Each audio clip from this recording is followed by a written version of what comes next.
प्रिय बच्चे, मैं राम सुरेश सिंह वंदना शिक्षण संस्थान कुंडवा चैनपुर से आप सभी दसम वर्ग के बच्चों के लिए संस्कृत का पाठ 7 और 8 यानी स्वामी दयानंद सरस्वती और व्याघ्र पथी कथा लेकर उपस्थित हूँ।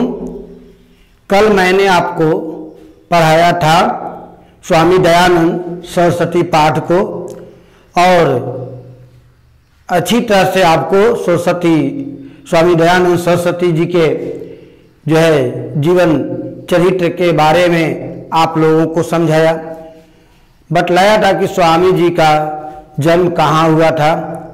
तो गुजरात प्रदेश के टंकराना नामक गांव में हुआ था। उनका बचपन का नाम क्या था? तो मूल शंकर था। उनके माता पिता शिव के उपासक थे। शिवरात्रि के दिन पूजा करने के बाद मूल शंकर ने देखा कि रात्रि में चूहा जो है प्रसाद को छीन भिन कर रहा है, तो वह जो है मूर्ति पूजा से जो है विरक्त होकर घर से निकल पड़ा और मथुरा में जाकर बिरजानंद नामक अंडा गुरु से शिक्षा ली और वहीं से अपना जीवन यापन शुरू किया।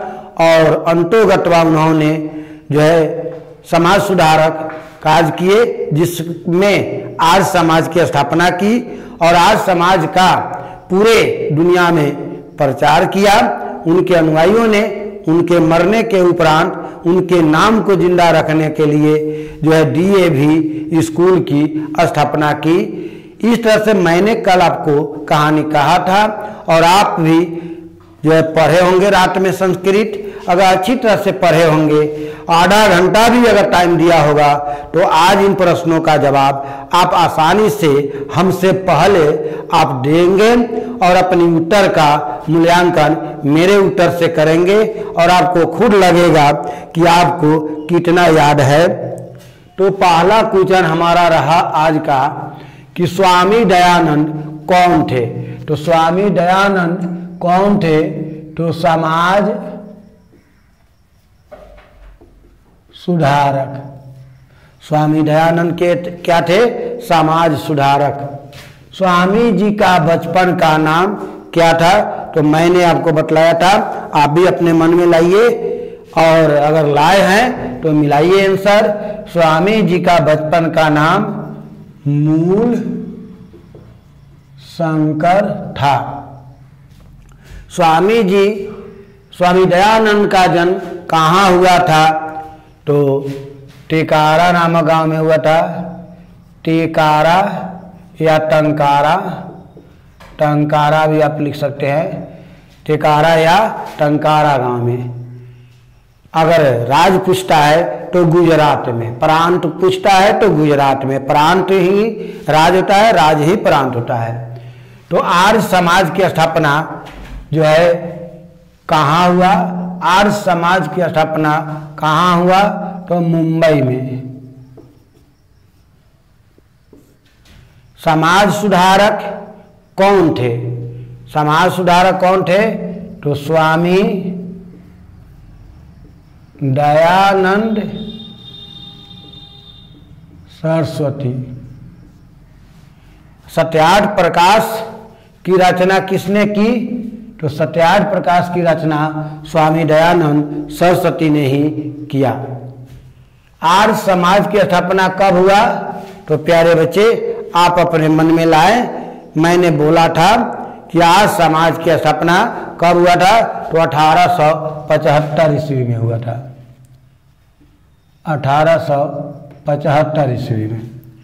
मूल शंकर किसका नाम था? तो अभी हमने बतलाया था, पीछे कल भी CD में मैंने बतलाया था कि मूल शंकर स्वामी दयानंद सरस्वती का ही बचपन का नाम था। स्वामी दयानंद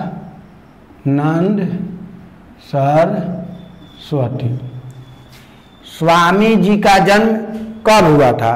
तो स्वामी जी का जन्म 1824 ईस्वी में हुआ था। प्यारे बच्चे, मैंने कल भी बतलाया था कि स्वामी जी का जन्म 1824 ईस्वी में हुआ था। स्वामी जी का गुरु कौन था? तो स्वामी जी का गुरु बिरजा नंद थे, बिरजानंद जो अंधा थे।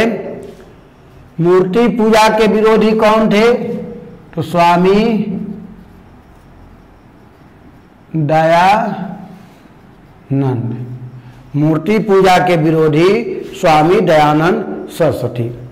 स्वामी जी के माता पिता किसके उपासक थे? तो हमने बतलाया था कल कि स्वामी जी के माता पिता शिव के उपासक थे, इसलिए वे शिवरात्रि के दिन शिव के पूजा कर रहे थे। स्वामी जी के माता पिता किसके उपासक थे? तो शिव का, शिव का। स्वामी जी का निधन कब हुआ था? तो प्यारे बच्चे मैंने बतलाया था कि स्वामी जी का निधन 1883 ईस्वी में हुआ था। प्यारे बच्चे इस अध्याय में 3 सन ईस्वी है, एक यहाँ है 1883, यहाँ और यहाँ 1824 में जन्म हुआ था। आर्य समाज की स्थापना 1875 ईस्वी में किया था और स्वामी जी का निधन 1883 ईस्वी में हुआ था। घर छोड़कर स्वामी जी कहाँ गए? तो बिरजानंद कहाँ थे? कल बताए थे, मथुरा में। स्वामी जी घर छोड़कर कहाँ गए थे? तो स्वामी जी घर छोड़कर मथुरा में गए थे। आर्य समाज के संस्थापक कौन थे? तो स्वामी दयानंद सरस्वती। स्वामी दयानंद सरस्वती। हिंदू समाज को छोड़कर किसने धर्मांतर को अपनाया था?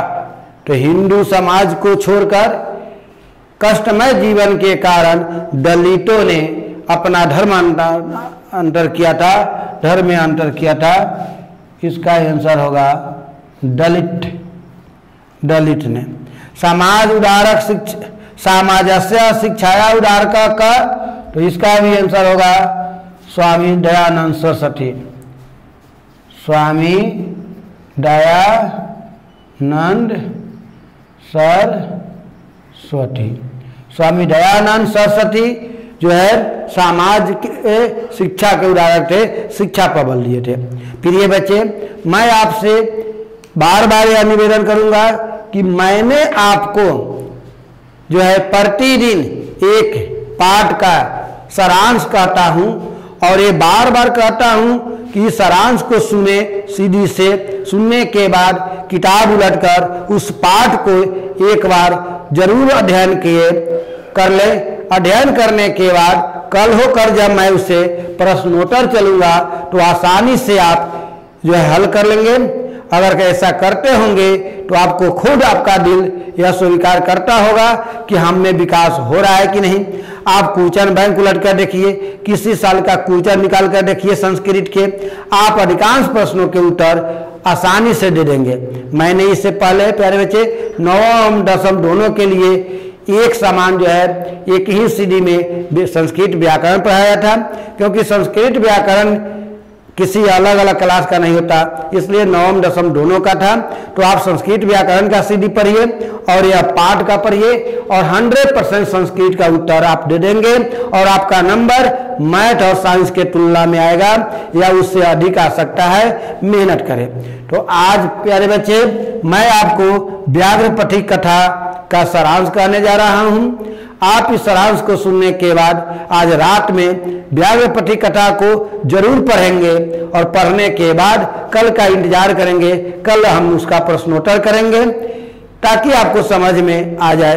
तो प्यारे बच्चे व्याघ्रपथी कथा में एक वृद्ध व्याघ्र यानी बूढ़ा बाघ एक जो है जलाशय के किनारे, तालाब के किनारे, बाग में, वह तालाब बाग में ही था, बगीचा में था और उसी के किनारे एक बूढ़ा बाघ जो है हाथ में स्वर्ण कंगन जो है लेकर जो है राही को बतला रहा था और लोभित कर रहा था।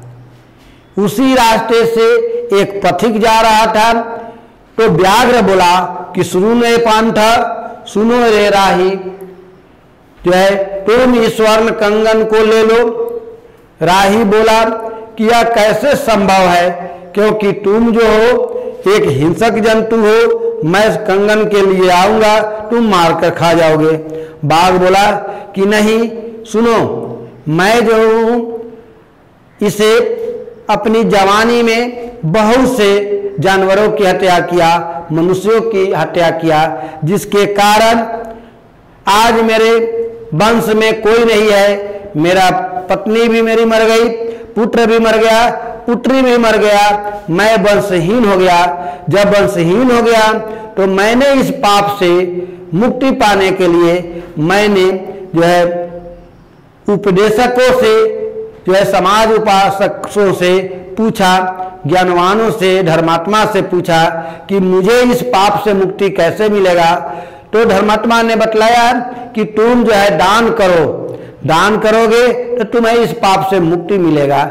इसलिए हे राही, इसलिए मैं इस कंगन को दान करना चाह रहा हूं, और तुम गरीब हो इसलिए तुम्हें ही यह दान देना चाहता हूं, क्योंकि दान किसे देना चाहिए यह ग्रंथों में लिखा है कि दान उसी को देना चाहिए जो असहाय है, दावा उसी को देना चाहिए जो रोगी है, निरोगी को देने से क्या फायदा।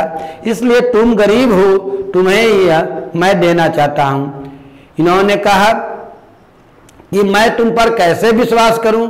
उसने कहा कि देखो, मैं बूढ़ा हो गया हूं, मेरा नख दंत सब गल गया है, भला तुम कैसे विश्वास नहीं करोगे। विश्वास करो और जाओ इस तालाब में स्नान करके आओ, क्योंकि दान लेने से पहले स्नान करना आवश्यक है।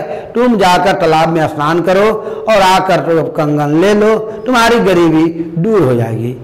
जो है वह पथिक लोभित हो गया, लोभ में आ गया, और लोभ के कारण उस दान को लेने के लिए तालाब में जैसे ही जो है छलांग लगाया, अंदर गया तो उसका दोनों पैर महाकीचड़ में फंस गया। एक पैर निकलता था तो एक पैर फंसता था दलदल में, फिर दूसरा निकलता था, पहला फंसता था। इस तरह से उस पथी को पसीना पसीना आ गया, अब निकलने में असमर्थ हो गया।